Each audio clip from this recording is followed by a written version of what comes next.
যেই লোকটা বাজারে জিলাপি বানায়, আপনি যদি ওই লোকটাকে বলেন ভাই আপনি জিলাপিটা খান, সে যদি জিলাপি খাইতে অস্বীকৃতি জানায়, এই জিলাপির প্রতি কি আপনার আস্থা থাকবে?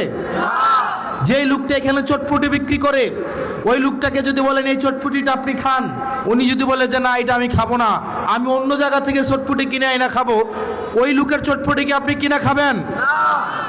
তা আমাদের দেশের যারা স্বাস্থ্য মন্ত্রণালয়ের দায়িত্বে, যারা শিক্ষা মন্ত্রণালয়ের দায়িত্বে, যারা দেশের দায়িত্বে, তারাই দেশের সুযোগ সুবিধা ভোগ করে না, বরং তারা বিদেশ থেকে দেশের টাকা পাচার করে সেখানে গিয়ে সুযোগ সুবিধা নেয়। এবং এটা জনগণের সাথে প্রতারণা করা, এটা জনগণের সাথে প্রতারণা করা। প্রিয় মনোহরগঞ্জবাসী, আমরা এটারই পরিবর্তন চেয়েছিলাম। আমরা চেয়েছিলাম এমন একটা বাংলাদেশ, যে বাংলাদেশে একটা সন্তান যখন ভূমিষ্ঠ হবে সেই জায়গা থেকে সে তার অধিকার বুঝে পাবে। আমাদের দেশের চিকিৎসা ব্যবস্থা, আপনি আমাদের দেশের চিকিৎসা সরকারি হসপিটালগুলোতে যান, আপনি দেখবেন ফিলিস্তিনের রাফা ক্যাম্পের থেকে বাজে অবস্থায় সরকারি চিকিৎসাগুলোর।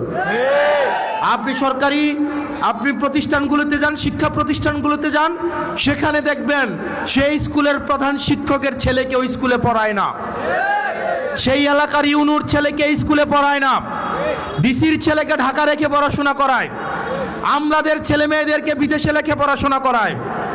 আমাদের দেশের আমলারা বললে মাইন্ড করবে, আপনারা খোঁজ খবর নিয়ে দেখেন, আমলাদের সন্তানরে উনারা দেশে রাখেন না, উনারা বিদেশে রেখে পড়াশোনা করায়। অর্থাৎ উনারা এমন একটা সার্ভিস আমাদেরকে দেন যেই সার্ভিসটা উনারা নিজেরাই গ্রহণ করেন নাই, যেই সার্ভিসের উপর ওনাদের নিজেদেরই আস্থা নাই। তাহলে যেই সার্ভিসের উপর আমার নিজেরই আস্থা নাই, আমি নিজেই গ্রহণ করি না, এই সার্ভিসটা যখন আমি জনগণকেই দিচ্ছি, তার মানে এই সার্ভিসের মধ্যে অবশ্যই কোনো না কোনো প্রতারণা রয়েছে। প্রিয় মনোহরগঞ্জবাসী, আমরা এই সিস্টেমগুলোকে পরিবর্তন করতে চাই। আমরা পরিবর্তন করতে চাই, যখন কোনো বিচার প্রার্থী বিচারকের কাছে যাবে, মুখ দেখে তার বিচার হবে না, অপরাধের মানদণ্ড দেখে তার বিচার হবে। আমরা দেখতে পাই ক্ষমতাসীন যারা রয়েছে তারাই যদি থানায় যায়, তারা অপরাধী দলেরও যদি হয়ে থাকে, তারা যদি থানায় যায়, আমরা দেখতে পাই ওসির সাথে বসে তারা খুশবু গল্প করে।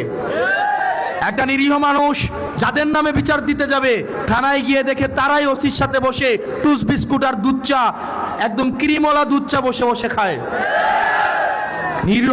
নিরপরাধ মানুষগুলো তখন থানা থেকে মাথা নত করে চলে আসে, কারণ সে জানে এই থানায় তার বিচার হবে না।